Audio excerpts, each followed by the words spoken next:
आज मैं आप सभी के साथ एक बहुत ही इम्पोर्टेंट चीज़ शेयर कर रहा हूँ। बहुत ही इम्पोर्टेंट टॉपिक है और आप भी अपने पर्सनल एक्सपीरियंस शेयर कीजिएगा। मेरे साथ भी कई बार ऐसा हुआ है कि यूपीआई ट्रांजैक्शन से कई ऐसे कॉल आए जो कि गलत थे। मुझसे एटीएम का नंबर मांगा जाता है और कई बार फ्रॉडिंग करने की कोशिश भी की जाती है। कई बार तो मेरे साथ ऐसा हुआ कि सामने वाले व्यक्ति ने ये बोला कि अगर आपने एटीएम का नंबर शेयर नहीं किया तो आपका एटीएम जो है वो ब्लॉक कर दिया जाएगा। कई बार ऐसा भी हुआ, लिंक भेजा गया और ये कहा गया कि आप अगर इस लिंक पर आप इस लिंक के अंदर जाते हैं तो आपको यहाँ पर काफ़ी फ़ायदा होगा, 50,000 60,000 इस टाइप से लालच दिया जाता है। पर मैंने ऐसा कभी भी नहीं किया। क्यों नहीं किया? क्योंकि नॉलेज इज़ द पावर। जितना आपके अंदर नॉलेज होगा उतना आप अवेयर रहेंगे। तो इसलिए मैंने ये वीडियो बनाया। मेरा मेन मकसद इस वीडियो को बनाने का यही था कि आप लोग जागरूक हों और कभी भी ऐसी गलती ना करें। तो इस व्लॉग को पूरा देखिएगा। साथियों, डिजिटल इंडिया के दौर में ऑनलाइन बैंकिंग और यूपीआई ने लेन देन को आसान बना दिया है, लेकिन सुविधा के साथ जोखिम भी बढ़े हैं। साइबर अपराधी क्यूआर कोड, फर्जी कॉल, रिमोट एक्सेस ऐप और फिशिंग लिंक के माध्यम से लोगों का पैसा चुरा रहे हैं। तो आखिर कैसे? यूपीआई फ्रॉड वह धोखाधड़ी है जिसमें अपराधी नकली लिंक, क्यूआर कोड या फर्जी कस्टमर केयर बनकर लोगों से पैसे ट्रांसफ़र करवा लेते हैं। तो साथियों, ध्यान रखिएगा, कभी भी कोई भी लिंक आपके मैसेज में दिखाई देती है, कोई भी लिंक आता है आपके मैसेज में, आपके व्हाट्सएप पे, आपके टेलीग्राम पे या फिर कोई भी क्यूआर कोड, तो आप बिल्कुल भी उस लिंक को न दबाएं और ऐसा काम बिल्कुल भी न करें। सावधान रहें, क्योंकि क्यूआर कोड या फर्जी कस्टमर केयर बनकर लोगों से पैसे भी ट्रांसफ़र करवा लेते हैं ये अपराधी। अब देखिए साथियों, आम बैंकिंग फ्रॉड के तरीके जो हैं, तो पहला तो है फर्जी बैंक अधिकारी बनकर कॉल करते हैं। दूसरा है केवाईसी अपडेट के नाम पर आपको लिंक भेजते हैं और जब आप वो लिंक प्रेस करते हैं तो सारी डिटेल इधर से उधर पहुंच जाती है। तीसरा है स्क्रीन शेयरिंग ऐप इंस्टॉल करवाना। आपसे स्क्रीन शेयरिंग ऐप इंस्टॉल करवाया जाता है जिसके माध्यम से आपके पैसे को ट्रांसफ़र करवा दिया जाता है। और चौथा है क्यूआर कोड स्कैन करवाकर पैसे निकलवाना। आपसे क्यूआर कोड को स्कैन करवाया जाता है और फिर पैसे एक अकाउंट से दूसरे अकाउंट में ट्रांसफ़र करवा दिए जाते हैं।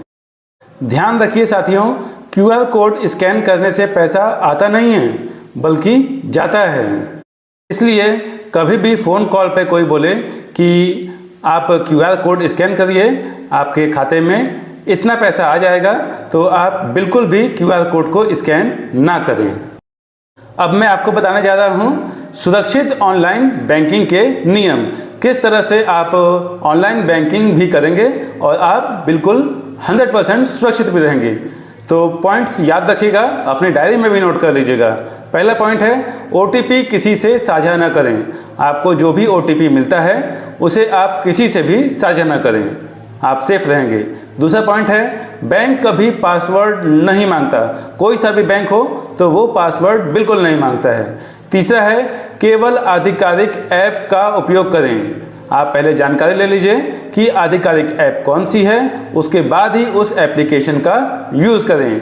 चौथा है यूपीआई पिन गोपनीय रखें। जो भी आपका यूपीआई पिन है, जो भी आपने यूपीआई पिन बनाया है, उसको आप गोपनीय रखें, किसी से साझा ना करें। अब साथियों, अगर फ्रॉड हो जाए तो क्या करेंगे आप? तो इसके लिए यहाँ पर जो 4 पॉइंट्स दिए गए हैं, इसको आप नोट डाउन कर लीजिएगा। अगर आपके साथ कभी फ्रॉड हो जाए तो आपको जो पहला पॉइंट है उसमें आप तुरंत 1930 साइबर हेल्पलाइन पर कॉल करेंगे। 1930 जो है 1930, ये साइबर हेल्पलाइन नंबर है। इस पे आप कॉल करेंगे तो आपको साइबर हेल्पलाइन वाले आपकी मदद करेंगे। दूसरा पॉइंट है अपने बैंक को तुरंत सूचित करें। जो भी आपका बैंक है उसको आप सूचना दें कि हमारे साथ फ्रॉड हो गया है। तीसरा पॉइंट है, राष्ट्रीय साइबर अपराध पोर्टल पर शिकायत दर्ज करें। आप ऑनलाइन शिकायत दर्ज कर सकते हैं राष्ट्रीय साइबर अपराध पोर्टल पर। और चौथा पॉइंट है, पासवर्ड और यूपीआई पिन बदलें। जैसे ही फ्रॉड हो जाए तो आप अपना पासवर्ड और जो भी आपका यूपीआई पिन है उसे तुरंत बदल दें। तो देखिए साथियों, कुल मिला के निष्कर्ष क्या निकला? तो निष्कर्ष यह निकला कि online banking and UPI fraud तेजी से बढ़ रहे हैं, लेकिन जागरूकता और सावधानी से आप सुरक्षित रह सकते हैं। डिजिटल सुविधा का लाभ उठाएं, लेकिन सुरक्षा नियमों का पालन करें। अब यहाँ पर कुछ क्वेश्चंस हैं, तो इन्हें भी देख लीजिए। पहला क्वेश्चन है, क्या बैंक ओटीपी मांगता है? तो उत्तर है इसका नहीं, बैंक कभी भी ओटीपी या पिन नहीं मांगता। दूसरा क्वेश्चन है, क्यूआर कोड स्कैन करने से पैसा क्यों कट जाता है? उत्तर है इसका, क्यूआर कोड स्कैन करना भुगतान प्रक्रिया शुरू करता है, मतलब कि आप पैसे देने की प्रक्रिया को शुरू कर रहे हैं। ये होता है क्यूआर कोड स्कैन करना, ठीक है? तो ऐसी गलती बिल्कुल भी ना करें। कोई भी क्यूआर कोड की स्कैनिंग मांगे तो आप बिल्कुल भी अपने क्यूआर कोड को स्कैन बिल्कुल ना करें, ठीक है? और तीसरा पॉइंट है, शिकायत कहाँ करेंगे आप? तो 1930 नंबर है, 1930 को डायल करेंगे। इससे आपको साइबर हेल्पलाइन या राष्ट्रीय साइबर अपराध पोर्टल पर आप शिकायत दर्ज कर सकते हैं। उम्मीद करते हैं कि आप सभी को वीडियो पसंद आया होगा। ओके, तो मिलते हैं नेक्स्ट इंफॉर्मेटिव वीडियो के साथ। Bye bye and take care to all of you. Thank you.